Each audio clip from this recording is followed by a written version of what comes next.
I'm just going to give you a general overview. A lot of this is repetitive information for you folks that you received in my memo.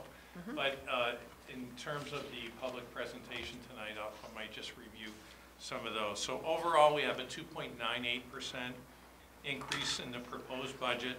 That's a 1.37 cent increase in the tax rate over the FY16 approved budget.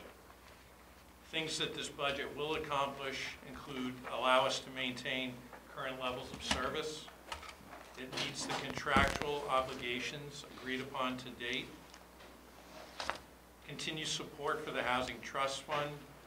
Covers the increases in insurances, including health, life, disability, property insurance. One of the interesting things is when we come to you in September and we kind of say, here's what we project as some of the major cost factors. We don't have them all at that point. And some of the ones that surprised us this year, and I'm sure you went, oh my gosh, when you saw them, the pension amount and the amount of the increase for property insurance with the new rates, which was about $80,000. So these are just factors that come in as we move along through the late fall and into the winter periods. We're still getting exact assessment dollars from some of the entities that we fund every year. The amounts that are in the budget are close enough to make it all work, but I wish everybody could be on the same page and I could inform you come September of the exact amounts of increases. As you know, it just doesn't work that way. So they just see the new facade on the front and raise our insurance rates? Yes. Should have made them go down, but anyway. You would think, right? So picking up, it funds in large part the recommendations included in the HRIP. It funds our social service requests, our annual assessments, and other entities. It meets all our bonded debt obligations.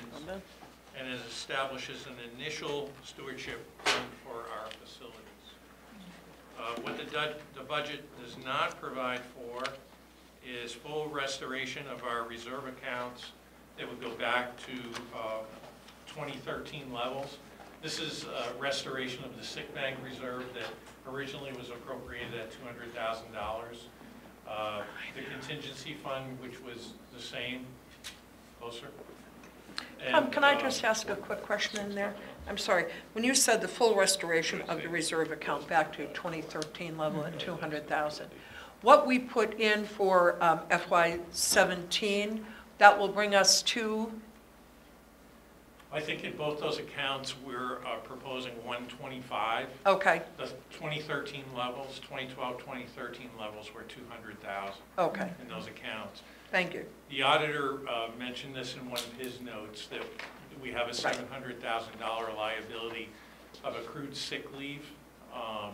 The sick bank reserve fund right now at the 125 basically pays the yearly fees that we accumulate based on retirees and payments for their health care that comes out of the sick bank reserve.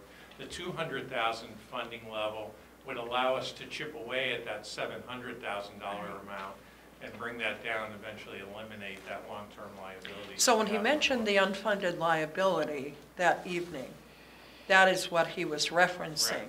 And not, the way it almost came across was an unfunded retirement account, and I knew that, you know, there had been a loan that had been taken out to bolster up the pension. Right. So this was for just the other piece. Correct.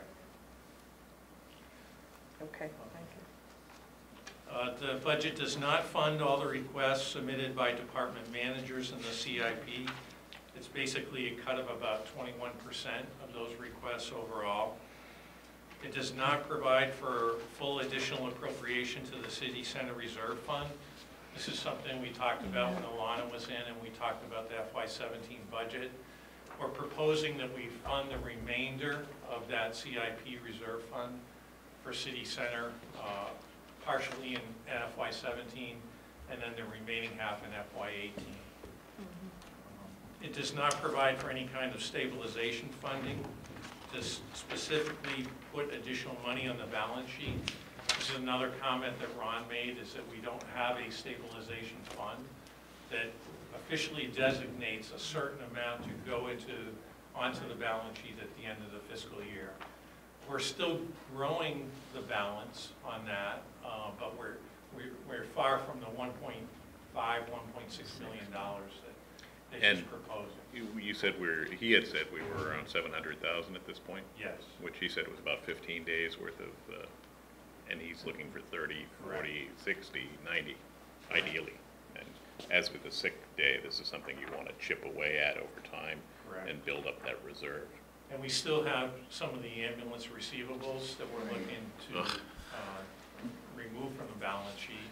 So will that, it's $200,000 in the ambulance, so does that reduce the 700 to 500? Correct. But it makes But it cleans the. But it makes it go away. But Yeah, you're no, not it makes counting It's on been money there that for really a long isn't there, time. yeah. Yeah. Right. It's more accurate, I guess, because you're not counting on money we're not going to get. Yeah, we're never gonna. I get it, but.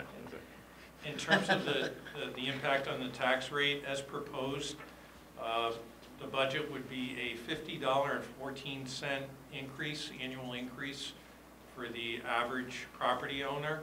That's just over a $4 per month increase, and a $31 increase or $2.58 a month for the average condo owner.